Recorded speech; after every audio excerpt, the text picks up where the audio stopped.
पायल बजाए गोरी छन छन बाजे रे, मोर दिल लूटे लेगे हाय रे साजे रे।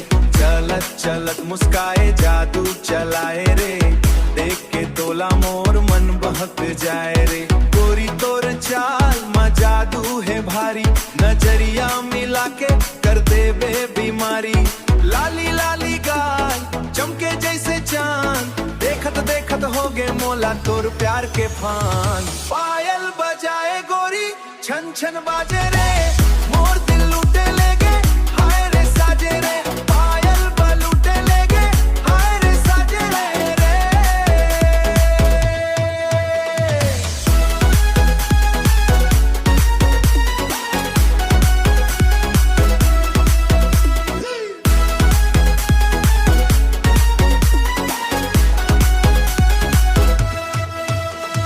तोर हंसी के झनकार पायल से सुहाए, सपना माया के मोला रात भर जगाए।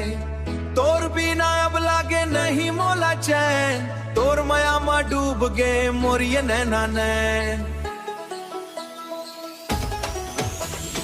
पायल बजाए गोरी छन छन बाजे रे, मोर दिल लूटे लेगे हाय रे साजे रे। पायल बलूटे लेगे हाय रे साजे रे।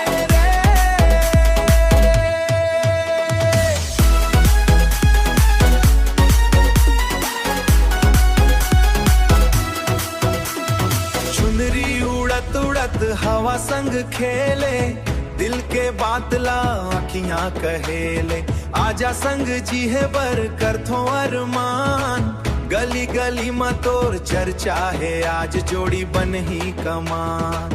हाथ में हाथ धर के चल वो संग संग, जिंदगी बन जाही खुशियों के रंग। पायल बजाए गोरी छन छन बाजे रे, मोर दिल लूटे लेगे हाय रे साजे रे। पायल बलूटे लेगे हाय रे साजे रे।